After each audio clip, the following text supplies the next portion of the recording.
Hello and welcome back to the Layback Podcast. Joining us today is Luke Krouse. Luke Krouse is a rising junior at Bowling Green State University. He's a left-handed pitcher, has thrown both out of the pen and as a starter. He's from small town Ohio. I wouldn't say he's quite at his hometown school, but I don't know if there is a home school when you're from out in Antwerp.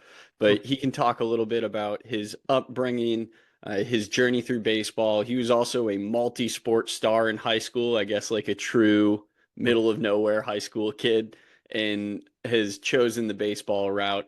We're really excited to have Luke on today and get an insight into his career, how he's gone down this path, the different tools he uses to become the player he is, and what he hopes to accomplish in the future. So thank you, Luke. Anything I missed? No, all good. Thanks, Adam, for having me on. You're exactly right. I had to play everything because we needed boys to play sports. And so I grew up in a pretty small town. It's actually considered a village. So it's pretty small. But yeah, I played both basketball and baseball at Antwerp. Mom's a teacher. My dad is a chiropractor in Payne, which is just south by like five to 7 minutes. So that's honestly, that's considered our rival, Wayne Trace's. And so I grew up in Antwerp. I actually went to Payne when I was younger, and then we moved over to Antwerp second grade year, and then just kind of grew up here. We're at the house I am now. I've been here for quite a while, and yeah, I played both baseball and basketball. I loved it, enjoyed it. I did try football a little bit, and was like, I love basketball and baseball too much. I'm just gonna focus on that. But got to be a part of some pretty cool teams. Made the first state baseball run. I'm in school history my freshman year. That was pretty remarkable and pretty unbelievable. And then we made the state in basketball my senior year. And then between that,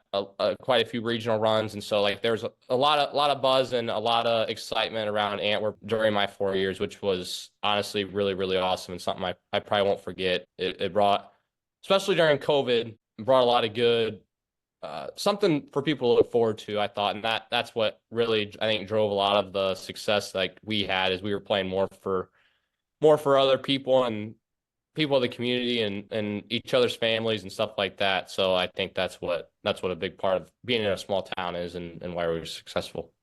Yeah, that's really cool and interesting to see. You talk about that mystique, or you hear about it, small town sports, or everyone rallying around the high school, and that's actually what you got to live. Yep. And people's Friday nights or their weekends were made up to go see the team play. And Yeah. that had to be a really cool environment to grow up in. Yeah, it was awesome. Like they could either go to the movie theater or something, a professional sports game, or go to the local high school basketball or baseball game.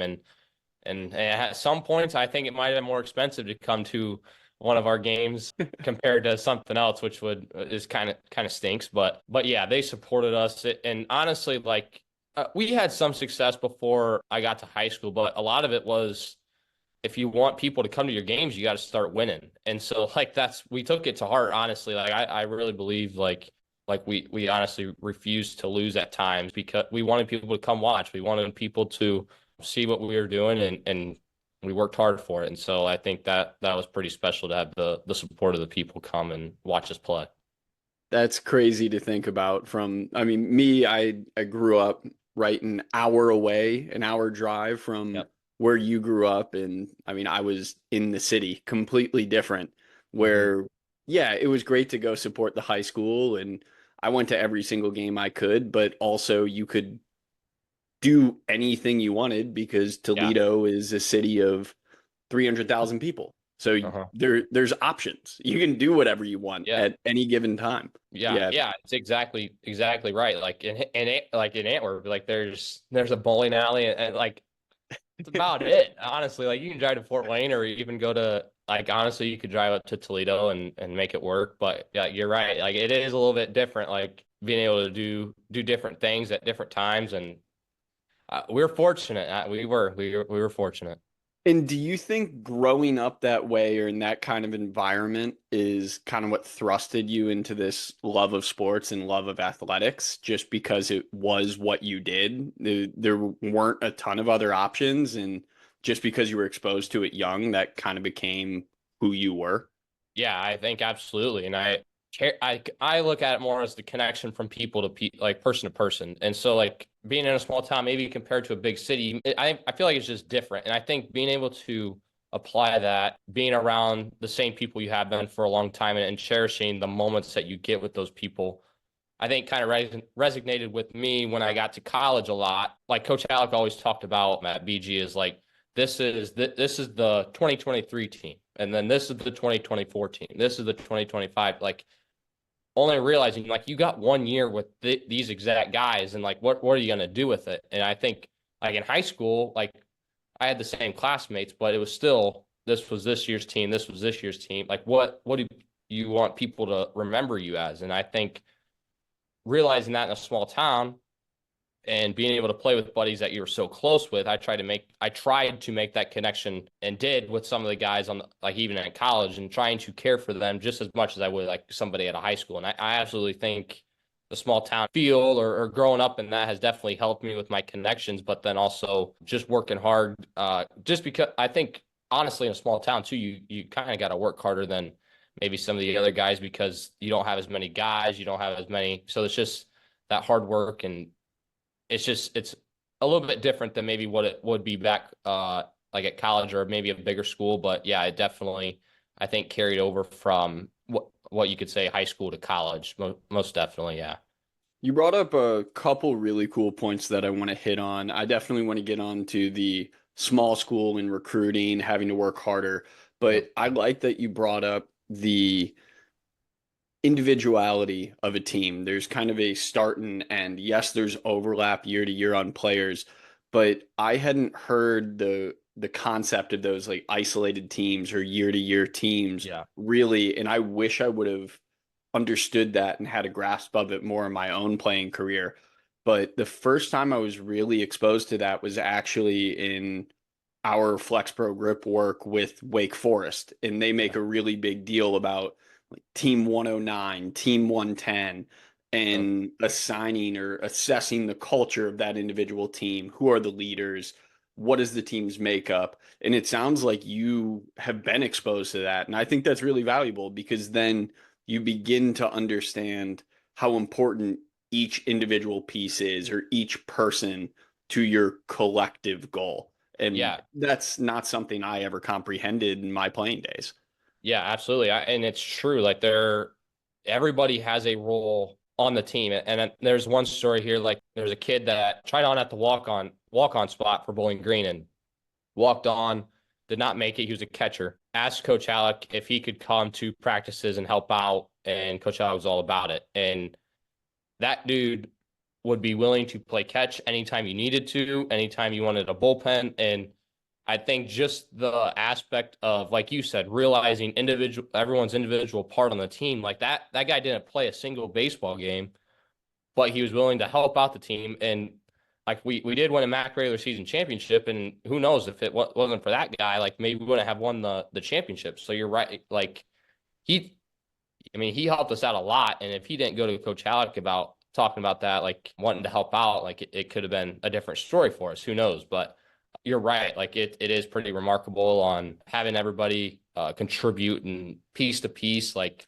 it's pretty crazy. You don't realize it at first, especially when you start early in the fall. But once you get into like the beginning, middle, and end of springtime, it's like, dang, like it takes everybody, even if they're not there at that moment in time, it takes everybody to win and to have success.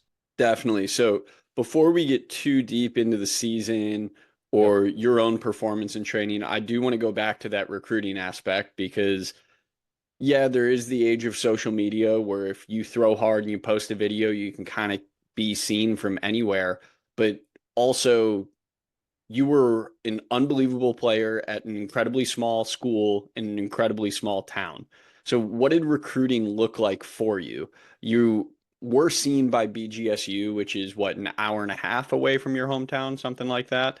But I'm curious how that whole process shook out for you. When were you seen? How were you seen? And then just the relationship over time with BGSU. Yeah. So it would have been, so I talked about, we went to state my freshman year for baseball, and then in the regional final, we played Kalida, which had Owen Recker at the time, and he was committed to Bowling Green. So Coach Alec was there to watch him pitch in the regional final. And then I also pitched the regional final my freshman year against Kalida. And so that's what started it. And then I honestly went to a prospect camp before that. I think before that, maybe it might have been after, but it was just a regional final game. And so like I played travel ball, I did all that, but just think about like playing in a high school baseball game, a Division IV small school, you can still get recruited if you like just have success and get farther in the tournament. And so pitched against them. We ended up winning there, but honestly, that's what sparked it. And throughout my conversation with Coach Halleck, he just said it had nothing to do with your performance. He's like, the way you walked to the bullpen and like to the mound with your water jug in your hand, like I just knew something was going to happen. And so like just hearing that, like it's like he didn't even care about what was going on in the game. He just looked at how I prepared beforehand, especially in a big game like that. So that's kind of what sparked it. And then I talked to him for about a year and just really liked Coach Halleck and what he had to say. And like I said, BG kind of struggled early on, and I want to be a part of the change, helping out that program. And so that's kind of what sparked me of trying to be a part of the change, but it's also close to home too. So, but yeah, talked to him for about a year. It was great just talking about a bunch of different things, pitching and everything. I honestly didn't know because I did hit in high school. I should have been more clear. I was like, so do you want me to hit too? And it was just pitching for sure. But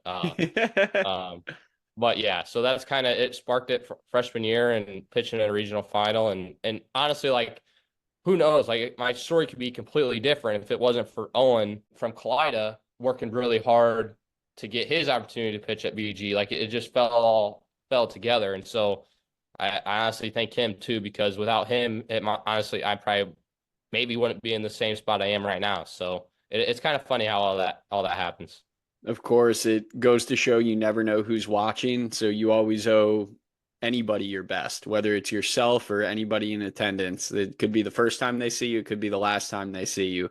So might as well go ball out, be prepared, handle your business, whether it is game 13 of a midweek college game, whether it's a scrimmage or it's game 7 of the World Series. Mm-hmm. Yeah, absolutely. Yeah. Even in anything you do, like, it's just like schoolwork, like practice, like it all falls in line because they're going to ask you they're going to ask you about basketball. They're going to ask you about school. And if you're not staying on top of your stuff, like it's going to catch up with you pretty quickly. So, but yeah, you're absolutely right. No matter what it is, you should always put your full effort and go with it. Yeah. So speaking of full effort, and now that we covered recruiting, you actually kind of alluded, or you gave us the segue that we needed, talking about the way you prepared, the way you walked down to the bullpen, and then for you juggling everything else you have going on. You're also an education major, so you're missing practices to go do student teaching or specific classes or workshops that you have to do. And I know that can be tough to juggle. You mentioned that with the season, whether you're there or not, you obviously still have a major impact. So you have a lot on your hands. Let's first talk about kind of your schedule or how you manage all your work, and then we can get into the specifics of the things you actually do to be your best on a given day. So what's your schedule look like on the daily, really? Yeah. So like, let's just start with this year. My schedule this year is so far this semester is nice. Tuesday and Thursday are the only days I have classes. And then I have a online class that's in there too. And I knock that out on a Monday or whatever. But some cases it's not that simple. Like there's some times where I had a placement on Monday from 8 to noon, eat something quick, and then hustle over to baseball practice. It's just a lot of things I got to handle. But like for this semester, like what I'm kind of planning on, we'll have individuals then. We'll start out with baseball then and lifting 4 times a week. So like in the morning, what I've done in the past is on Wednesday, the school offers yoga. So I did do that for the first semester and couldn't the second half of the baseball season, but I did go to that. Definitely helped a little bit, and probably will continue that on Wednesdays and do that. But I try to handle more of the mobility stuff in the morning when I can, whether it's early in the morning, or on days off, I try to just move around and do that. And then I'll hit homework in the morning as well. Usually the baseball time slot is like 1 to it'd be 6. And you're not always doing stuff. Like sometimes you're hanging out in the locker room, but you're getting then ready for conditioning or lift or something like that. So every day there's something with baseball, but then especially like the Monday, Wednesday, Friday, I'll try to hammer like homework and mobility like in the morning, and then classes on Tuesday, Thursday. That's going to take up most of the day. Pretty much I'll have to manage my baseball around the class a little bit. So I'll be going from place to place. But yeah, that's kind of what I'll kind of do. I still need to figure it out a little bit more, but that's kind of my idea right now is move around homework, and then on days that I have class, and then juggle baseball around with it and go from there. But honestly, with my major too, with education, especially being an intervention specialist, I've learned you can plan out your days, but they might not always go as planned, especially with preparation and dealing with some of the kids, and you just never know. So that's been good for me to learn with athletics, is that you may plan something out, but it might not always happen. So that's what I'm kind of working on and be prepared for this coming fall. I feel like you and your major, you kind of are the walking representative of everybody has a plan until they get punched in the mouth. And exactly right.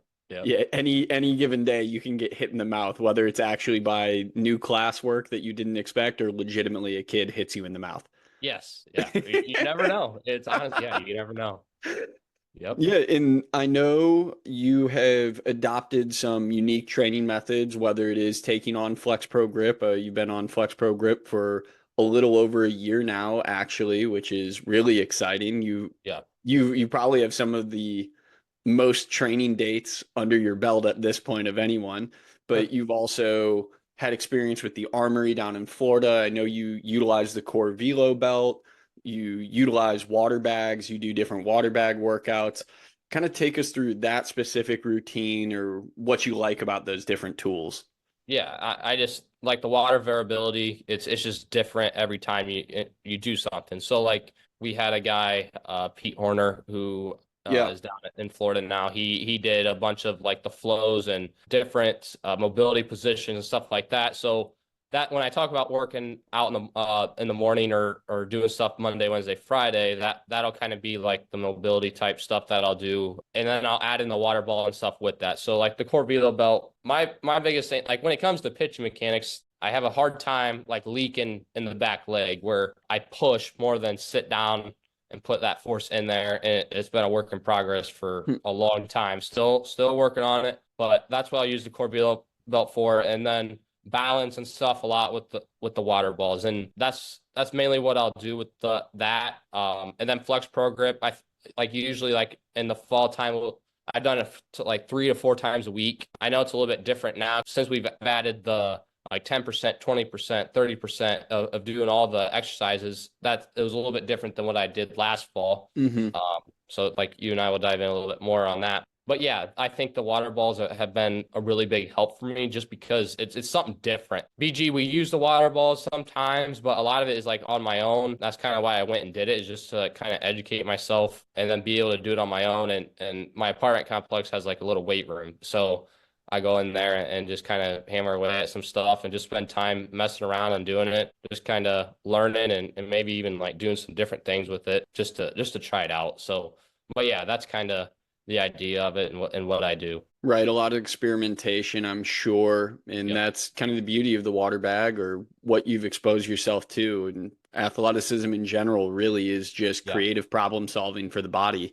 So the more variability you can add or these different ranges of motion you can work in, different exercises, you're just working towards making pitching on a mound, trying to repeat something easier because you've exposed yourself to so many different variables in practice or in the weight room. Yeah, exactly right. And that's like one big thing that I've been hammering and what Wheeler with the core velo belt had talked about is trying to that first movement, like trying to be as calm as you can, but then also lift the front leg independently compared to the back leg. And that's one thing I've struggled with is like sometimes I'll get 2 movements at the same time. And so if I can get stronger on that, back leg with the left leg and just kind of put more force into the ground. That's been my big focus for the past, I couldn't tell you how long, like just trying to figure ways out to learn that. And I just started playing catch back up here a little bit. And it does feel different, like compared to maybe what the month of June was. So it's been a long process, but it's been fun. It's been something to work towards and hopefully here, and I can feel it coming as like a jump for me. And but yeah, it's been fun to use the water bags and the Corbeilo belt just to work on that, and then eventually just rotate, as Pete would say, just rotate, rotate, rotate. And that's been one thing that I'm trying to hammer away too. Awesome. And I know you mentioned the month of June right there. In the month of June, you went through the true baseball grind by going to play in the Northwoods, where there's a game every single day, travel's insane. What Yep. was that experience like for you? Yeah, it was different. It was fun. I was glad I put myself in that type of situation. You don't realize it, especially as a baseball player, of like you hear about it, that it's a grind, but like the professional guys, like the grind of playing 162 games, playing that many days and playing in the minor leagues and the grind of that. But like the Northwoods was just like the exact same. Like you'd get to the Oh field yeah. at noon or 1 and not play till 6, and some of it's just standing around. I'm like, what are we doing? Like we could definitely condense this, but it allowed me to work on my own a little bit, but then also be with the team too. And that's kind of what was fascinating with it, is I was still able to get my stuff in. I'd work out, lift at 10, 11, and then eat something, go to the field and do baseball for 5 hours. Like it was the best. So it was definitely a lot of fun. Travel is definitely can be challenging too, especially that was one thing I had to kind of maneuver, is like when to lift and then when to just sleep or when to recover, like try to mess with that. But yeah, it was different. It was fun. It was challenging too. Especially like the two biggest goals I had is hammering like first pitch strikes, attacking guys and trying to strike them out rather than two pitch ground ball. Like those are nice, but I want to try to get strikeouts. And then second time through the order was another thing that I wanted to really hammer away and trying to get better at, is trying to strike guys out that second time through. And I was successful, but then I also failed at it too. And that's one thing that I kind of struggled with in spring ball. And that's kind of what I try to focus on when I would go through my bullpens or even in everyday throwing and playing catch and stuff like that. Just try to, how do I get better at this? And so that's kind of what my main focus was. And what do you think was different? Because I know this was your first experience with college summer ball. What was different from the spring season with your school compared to going off and playing during the summer? You obviously hit on the travel and the Yep. long hours and different stuff like that, but anything else? I think honestly, like I thought the hitters were different. I got away a lot with throwing the off speed just in the zone whenever I could. Like start in the zone or end in the dirt, like just stuff like that. Like I got a lot more swing and misses than I would have maybe in spring ball. Hmm. And I think maybe that has something to do with scouting, like they don't know about you. That was early on, especially in the Northwoods. And then as it got going, the hitters it was different. The hitters were back to like what it would be in the spring. So maybe they were just juiced up or something like that. But it was just different in the way of like attacking guys. I felt like, because it was, you were calling the pitches. And so I know this maybe kind of like Trevor Bauer's videos or the vlogs that he does where he breaks down every single pitch of his outing. I know his stuff is 96, 90, 97 miles an hour. But again, the idea of sequencing pitches and thinking three pitches ahead, I've always kind of done that, but I've never understood certain things with it. So like I do watch his videos on how to pitch to guys. And honestly, like I use some of that stuff and it definitely helped out, because you could definitely see that. And then also the biggest thing was just reading the hitters and their takes. I know it may be something that maybe isn't thought about as much, but reading the takes and then pitching off the balls you throw. So like if you throw a ball, try to pitch off that, like throw a 1-0 curveball or 2-0 curveball, it landed in there for a strike, because they're not gonna look for it. Like they're thinking fastball the entire time.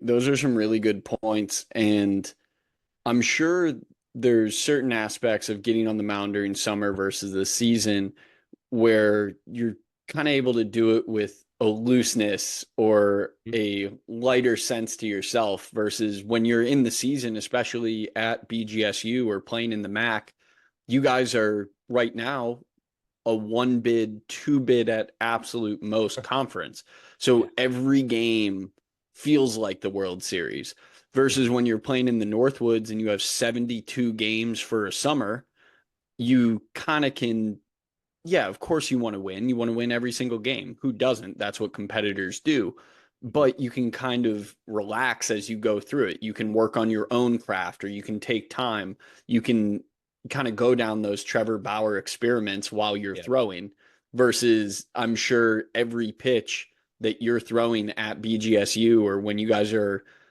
on the road at Kent State or something like that, there's almost like this jitteriness to your movements. Yeah, yeah, and that's what makes it fun. And I think I tried to keep that same mindset in summer ball because if you get too comfortable in summer ball with your stuff, like if then it's going to come back and bite you in the butt, it's not going to serve its purpose. And Mm, so that's what Coach Halleck always said. The guys that took summer ball, like the serious, like the level of seriousness that it takes to play in the spring, if they take that to summer ball, they'll get something out of it. And so that's what I tried to take into summer ball too, is just being serious about everything I did and take it to the level of like what it would be in the spring. So then it prepares me for the fall and coming up. But you're exactly right. Like it does allow you to mess with some of that kind of stuff because it summer ball makes you think a little bit more on your own rather than maybe the coach calling pitches and just be like, I'm going to hit this spot because he called it. You got to think about it. And then you know yourself better than anybody else does. So if you feel comfortable throwing that pitch, you got to trust your gut. That's what I sometimes fell in the trap to, is trusting what someone else would tell me to throw instead of knowing what I could throw. And that was another big thing, is learning something like that too. So yeah, there's a lot of multiple differences compared to the summer with the spring for sure. I do think that is one of the biggest things that athletes who go play summer ball can take away is learning how to be your own best coach or your own best teacher.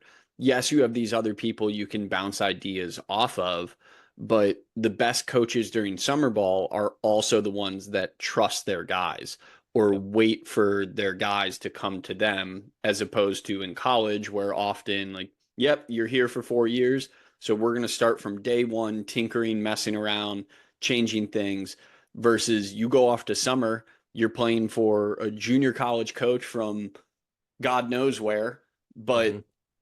he has never actually seen you throw a ball in person until that first game or first appearance or first practice. So, yeah, why would that coach tell you what you should or shouldn't be doing?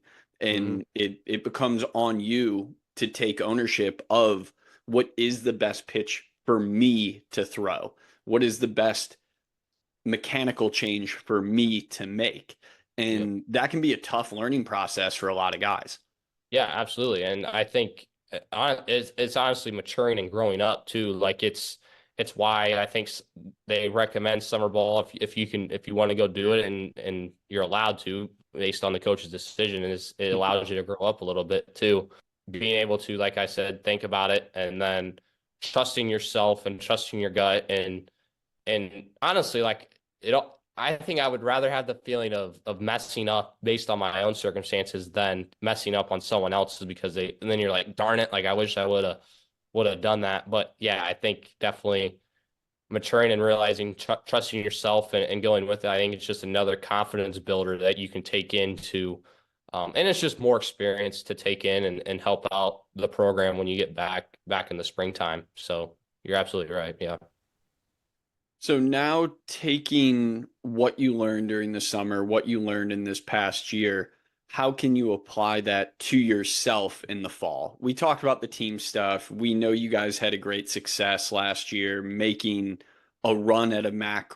Well, you won the MAC regular season championship, fell just short of the conference championship.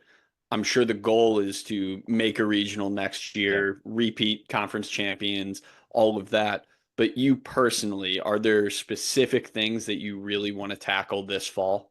Yeah, one thing is just is being a leader on the team. I I do consider myself one of the more vocal guys and a guy that can relate with teammates and would do anything for them first and foremost. But when it comes to baseball, I think being able to do stuff on my own for that entire month and holding myself accountable is just a confidence builder of like, let's just keep attacking and working a plan and not change much. And that I don't think I really went much different than what I would in the springtime of what I would do. But a lot of it is just being able to attack like I do the core velo bet at the field and just continuing to do, like hammer the stuff that I did like with the water ball and the core velo belt with baseball is continuing to do that on my own. But yeah, I wouldn't. I don't think I changed much when I went to summer ball, which I think will be beneficial to me when I get back to school. Just because I think like Coach Halleck, they do such a good job of keeping you on a routine of this is what we do. This is our warm up. This is what you do pre-throw. This is what we do here. Like, and he allows you to kind of find what you like to do for that. And I just kind of found something and just kind of ran with it a little bit. And I do find myself changing things often, which I think it can necessarily be something that's not good. So I'm trying to stick with the plan and what we've been doing and just trying to kind of stick to what Coach Halleck has given us and just go from there and be ready on the first day of the fall because we're gonna be running. So So it sounds like for you, one of the big things, honestly, is just checking the boxes daily. It's yep. look at your personal non-negotiables or what you need to get done, and just being able to look in the mirror at the end of the day and say, did I do what I needed to do? Is it really that simple for you? Yeah, it is.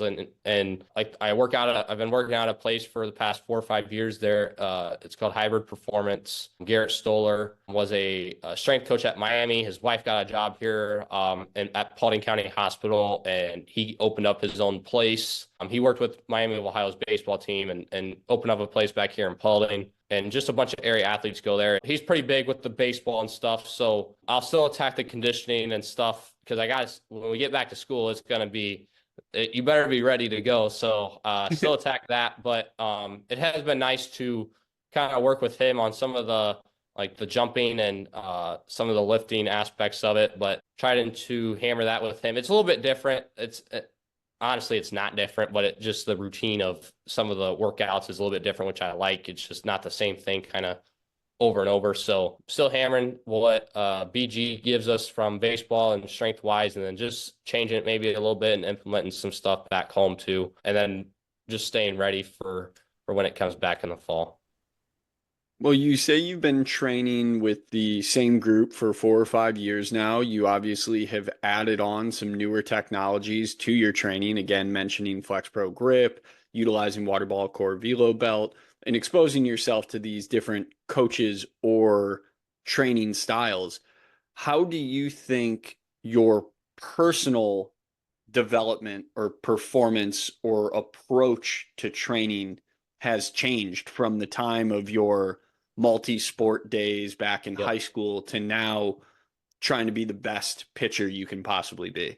Yeah, it's an interesting question. So it was funny because I always threw the hardest after basketball season. And then it was almost like as soon as like I would still like hammer the conditioning, but it's obviously not as much as what basketball is. So like I felt like as the farther I got away from basketball season, maybe the less harder I threw, or I would just kind of stay at the same spot.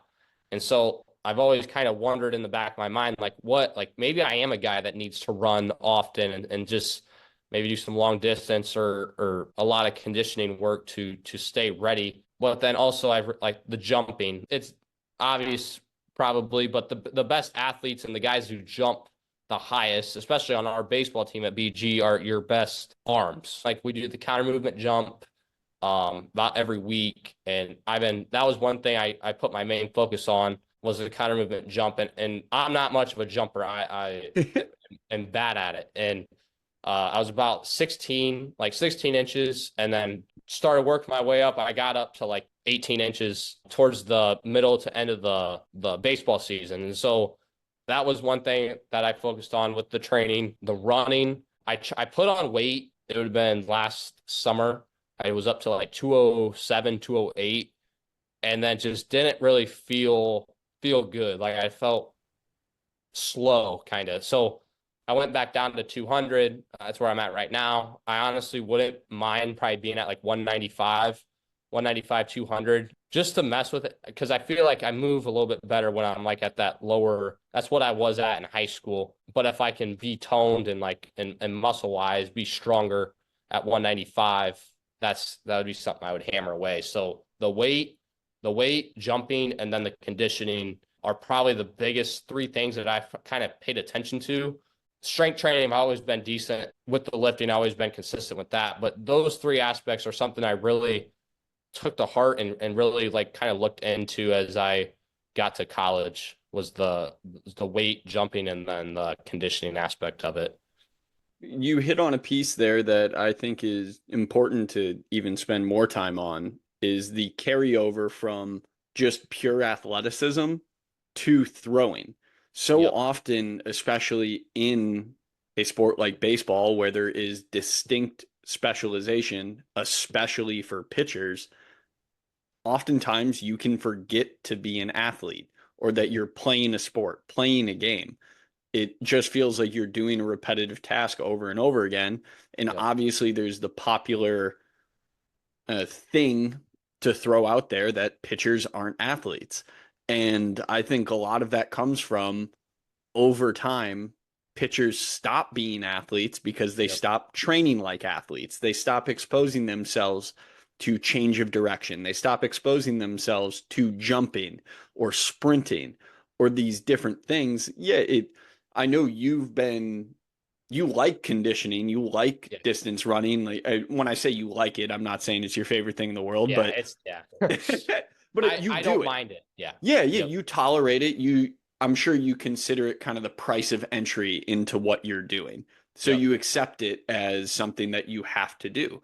But there are so many ways to do that conditioning. Part of the reason that I like to believe you threw so hard coming off of basketball is because you trained as hard as you possibly can to be the most athletic specimen you could be for 4 straight months.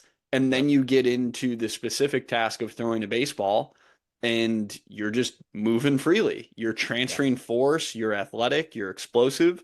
And that's why, honestly, that kind of training can be so impactful instead of just constantly putting a bar on your back and moving it up and down or pressing something. And Yep. not that those things are bad, just it's exposure, and doing Yep. different things can be super impactful for different athletes.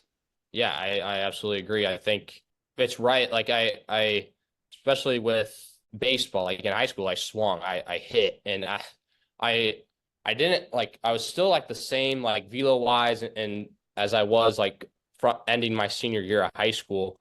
And I'm just like, why is that? Because I'm spending more time on it. I'm doing the strength and everything and doing what I'm told, doing what I'm asked of, but why am I still like kind of in the same spot I was? And honestly, like I thought it might have been like swinging a bat. Like we didn't swing I didn't hit. I stopped hitting. So like, I don't know, like if that had any impact into it. I'm sure it probably did, but yeah, you're right. Like we definitely do stop doing certain things. I can attest to that, and I'm sure you probably could too in your time at Dayton. But yeah, I definitely think that we start specializing in certain things, and I don't think it's all bad, but from what I've seen, at least in the weight room and stuff, what we do. But yeah, I definitely do think we stop doing certain things. Yeah, it's far from bad by any means, because what so many of these people are trying to do, or these programs or the coaching, whatever it is designed to help you get really good at one specific thing. Mhm. And it's easy to forget that the same things we talked about earlier with variable training and exposure to different stimuli, oftentimes it's the creativity that you need to solve those various problems enables you to have the success or piece it together. And it becomes less of a math problem as you're working through it and much more of a flow of energy or just a natural release of whatever movement you're performing. Yeah, absolutely. And I just that's what I kind of like about it is I know maybe it's dumb at that moment in time, but just being able to mess around with something. And like I said, back to education, like if something doesn't work for a kid, you got to somehow try to try to connect it with them. And it's kind of everything. It's even in baseball, like those certain key type of clicks that maybe unlock something for somebody. It's the same as what it is at college baseball, the same as what it is probably for a first grade student. Like it's kind of the same type of just finding those key things and creativity to help them achieve something. I'm working on that on myself, but you're right, that's the important thing about variability and exposing yourself to different types of things. I love that you brought up the teaching and education again. And now I want to challenge you a little bit. I want to know if there's been like an aha moment that you've had, whether you're like in the classroom or Yep. on site at a school, where you've all of a sudden gotten that like brain blast, be like, whoa, why don't I just do this at practice? Or maybe that's like when I coach one day, that's how I want to communicate this. Have you had any of those moments? I'm sure I've had exact moments, but I don't know if I can remember them. But the biggest thing that I've just noticed is the one thing is creating an environment that a kid can connect with. So if they love cars or sports and trying to connect that kind of question or opportunity to respond to something they enjoy and trying to relate that. I kind of did it when I had the opportunity to teach. And then also when the teacher would do it, I would see that the teachers tried doing that as well, just to try to get that engagement. Now with the team, it's a lot different, obviously, because they're 18, 19, 20, 21, 20, however old, they're older adults. So still trying to, I guess the social aspect and talking to people is just finding something that they enjoy to talk about. And then try to build a relationship off that, especially when you just meet somebody and join what they like to talk about first. And then you get their focus and engagement into a conversation. And then you can start hammering away at what they might want to talk about. And so like, I think at practice, like even like my basketball coach, we had a kid on our team who would always forget the place. And he was our high school quarterback. And so he's just like, how can you not resemble a play? So like we would walk it through it how they probably would at football practice, just so he could understand the basketball play. And I think that's kind of like what doing in the classroom, and then even like trying to do like maybe future if I want to coach or what options I got there, but kind of just making it as relatable as possible and understanding as possible for the kid. And that's probably the biggest thing that I've seen in the classroom. Yeah, that's massive. And I think it's, again, a great representation of when the student is ready, the teacher will be there. It's like the summer ball coaching. And I think that is something that summer ball gets right, calling back on this, is coaches are often pretty laissez-faire or hands off until you go up to your coach. Because I know you and I, we both knew Tyson the Bison going Yep. into summer ball. And I know you said at first you guys didn't talk a lot. Yeah, he was cool. Like you shot the shit. You went back and forth a little bit, Yeah. but you weren't talking about your specific mechanics or goals until you approached him. And then that's when the guard kind of fell and you were able to Yeah. have that back and forth, which Yeah. I think is awesome. Like that's, to me, I think that's huge, especially in new adults, the kids Yep. you're playing with in college baseball. Mhm. Trust is a massive thing.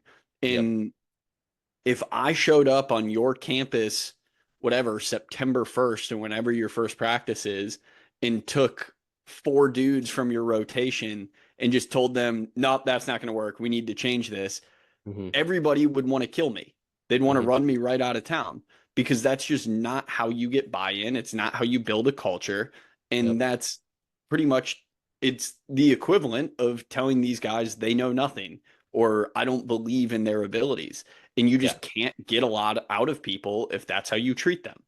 Yep. Exactly right. Especially when you meet somebody for the first time or it's something new, like especially like making that jump from high school baseball to college baseball, you might not want to engage in conversation yet because you want to just get your feet wet. Well, that's the responsibility of like me as a junior or somebody that's already been there to engage in those conversations. Like that should have been my goal. Like when we talked with like summer ball, like I should have been more talkative, but it was something new. I didn't know like how things. It was my first time experiencing summer ball, so that was kind of like, what do I do in this certain spot? So it took me about couple days just to get going. But that's what, like, when I talk about being a leader and learning about things within education, is trying to uh, engage in those conversations that people want to talk about or can relate with.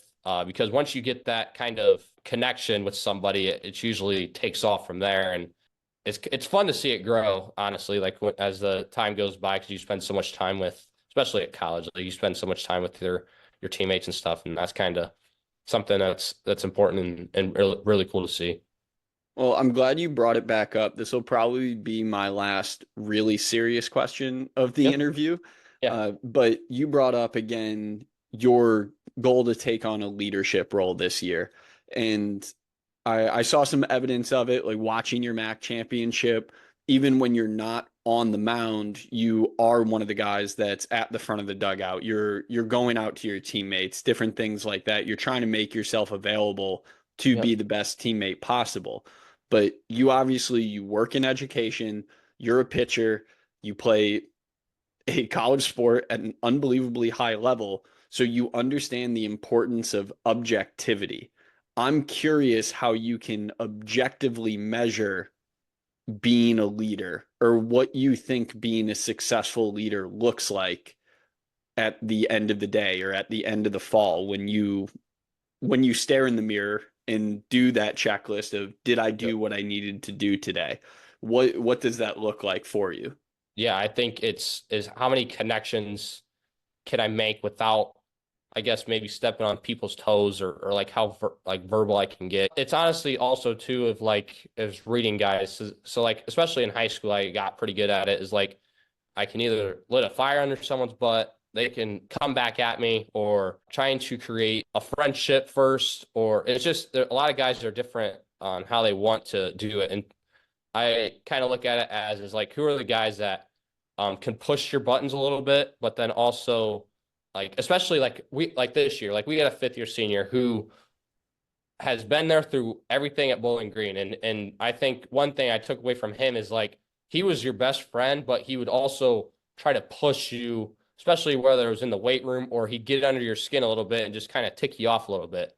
And so like I feel like when you say like measuring or understanding and seeing if I am creating that to be a leader, trying to realize like who can be pushed farther, and like just kind of reading the people and like what they like, and trying to lead them that way. Because I thought the fifth year this year did a great job, and I've been just watching him lead and do what he did, especially over his 5 years there at Bowling Green. Like it was pretty remarkable. And honestly, in the college scene, the college environment, you don't need guys that are leaders on the field all the time. Like you need guys off the field that are willing to sacrifice and give their time to other guys that may need it, because there's a lot that goes on, especially at college when you're away from your families and stuff. So that's why that's why I give props to a lot of the fifth years this year, because they did such a good job of taking care of us no matter the circumstance or what they had going on. And it takes a lot. Like it really does. And so that's why I think when you could objectively measure something, I think it's really based on friendship and whether that person cares for you or just says kind of move on. And that's why I think the friendship piece is really big, because it's more than just on the field, especially at college when you got to kind of be a big brother to some of the guys that may need it. Awesome. Well, I appreciate that. Like I said, that was going to be my last hard question of the day. So Yep. now we'll kick it to some of the easier stuff, Yep. in going back, maybe hitting on some of your summer ball, or maybe it's not summer ball, but you got to play in some awesome stadiums, some really cool cities. And it just got me thinking when we were talking about it. Throughout your entire life, I don't care if it was Little League, I don't care if it was this summer, what is your favorite environment that you've played in so far? And it could be game two of your Little League season of sixth grade. I don't care. What park or stadium, field has been your favorite so far? Um, definitely this summer was fun. I got to pitch on a couple Sunday crowds, which was probably close to 1,000 people. Granted, now there's some big time programs that you can sit 10,000 people, but like especially like summer ball, it's just a little bit different. Being in a small town, like well, not small town, but like 40,000 people in Minot, where that's their professional team, and Minot is the summer ball team, and being able to pitch like in front of 1,000 people there, like that was pretty cool. Tennessee this year I got to pitch there. That was really cool. Even I know we got beat up a little bit against them, and they are a good team. It was still one of the coolest moments I'll probably remember in my college career. Just that many people for a baseball game, just because it's way different than what Stellar Field and Bowling Green's got. Like that was really cool to be a part of and play in. But probably Tennessee. Tennessee was probably a cooler one. But then like some of the high school basketball games that I played in were, especially the tournament games. Like I know it's different than baseball, but basketball is probably like we played sophomore year, I think, in the district final, probably like 3,000 people at Defiance High School. When it's high school basketball, it's pretty serious. That we played Toledo Christian, and it was pretty awesome. So that was pretty cool to play in. But I would say baseball wise, probably Tennessee. Yeah. And at least at Tennessee, you can probably lie to yourself and say they're wearing BGSU orange. Yeah. At, at least that's Exactly. probably Yeah. what you had to do when you towed the rubber. Like, yeah, these Until people you love me. They Yeah. definitely don't want me to die or anything like that. They're my biggest fan. Yeah, they're your biggest fan until you hear Rocky Top being played in Tennessee, and they're like, "Oh shoot!" Like here we go. But it was really cool. Also, like we had quite a few BG alums and big time names from the program come there, and like just to be able to play at a park like that and be able to play in front of those guys, like that was pretty cool to like. We had Roger McDowell that was there, and then a couple other big alumni come out for the Tennessee weekend, which was really cool.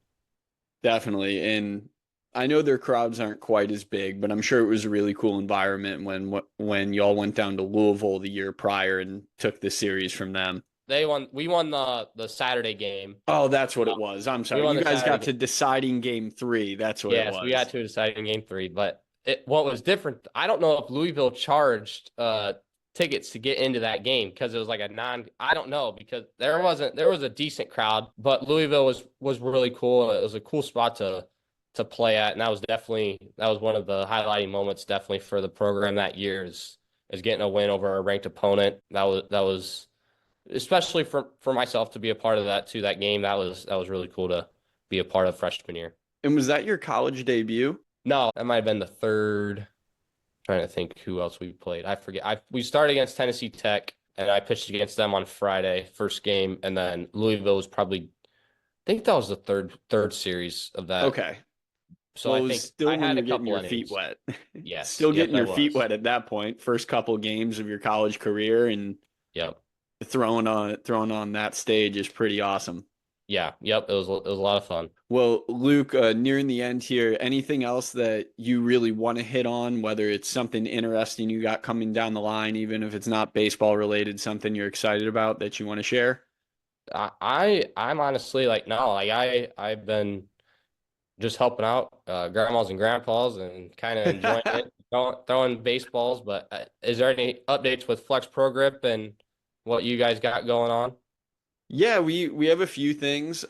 We picked up a few new big league orgs this summer, which was really exciting, as well as actually some expansion into the softball world, which I know isn't our majority audience here by any means, but hey, other sports throw, other sports grip, and softball, gosh, the softball world might be even crazier than the baseball world. So that's been a fun one to dig into.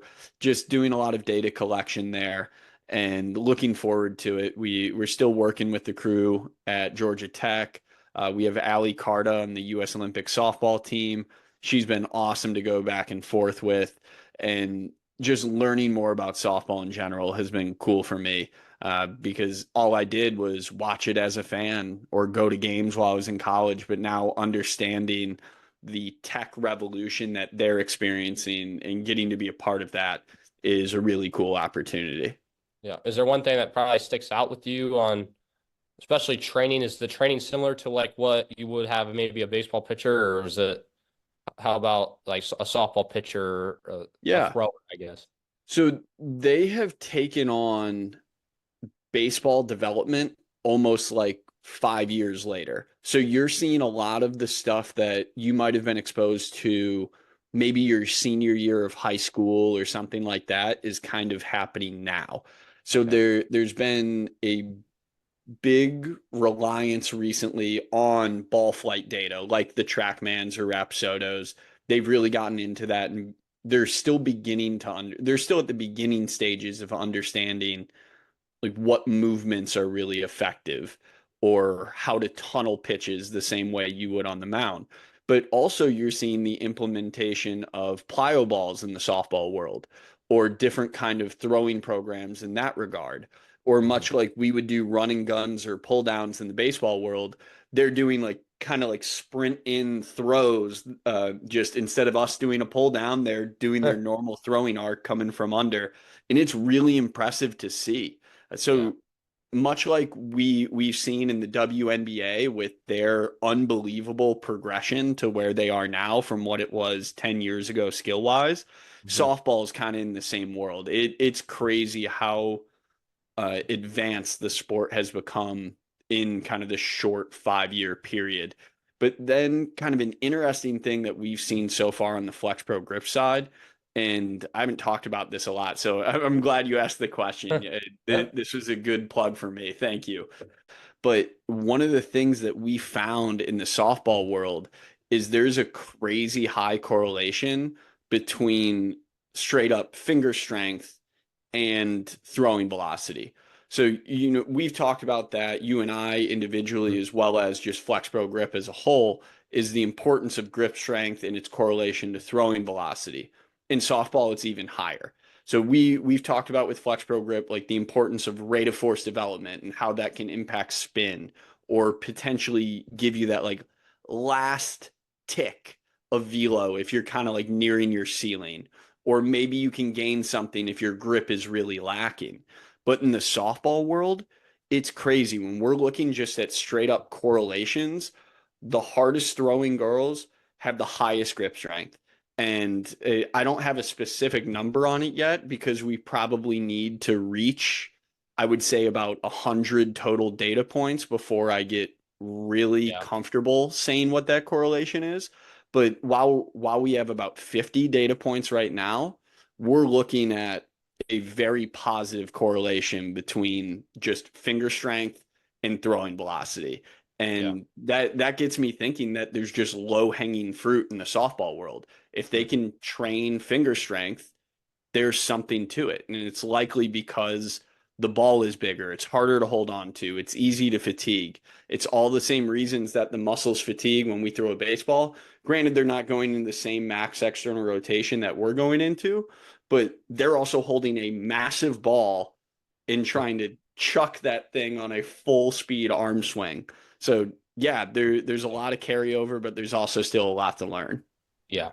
Awesome. Yeah, that's definitely interesting. And I can attest, like, that was one thing, like, especially with the Flex Pro Grip, that was different. Is like, my dad and I, we'd always be interested in like the grip strength stuff. And then we saw like Flex Pro Grip. Dad saw it first, and then we just kind of talked about it, and we got one and just kind of messed with it. And it's just, I like it. One, because being healthy, first and foremost, I can definitely feel a difference. But then, especially like when you come to pitches and start talking about that, it's like trying to, like Coach Halleck one day said, throw the changeup off your ring finger.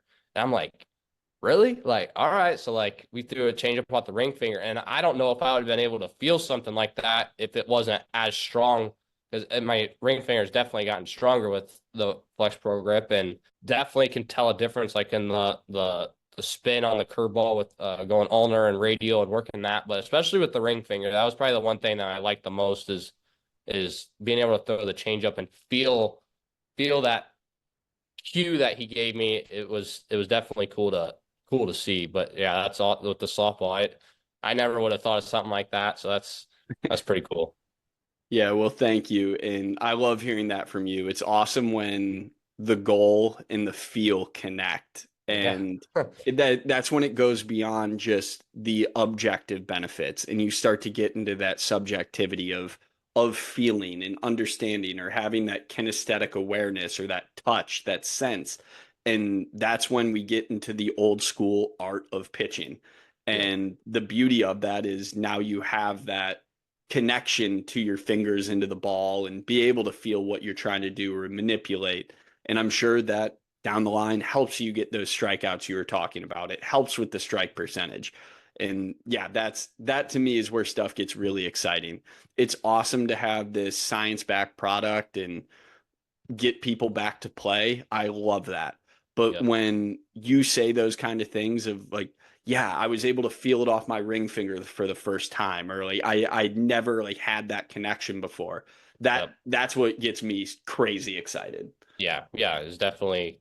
I remember it too. Like it was at a bullpen, and I just couldn't throw the changeup for a strike, and it wasn't like dropping like I usually like the action of it wasn't the same. And he's like, throw it up the ring. I'm like, all right, like and then bam, like it was different. I'm like, all right, let's go. We're back. We're in business now. So but yeah, it was good.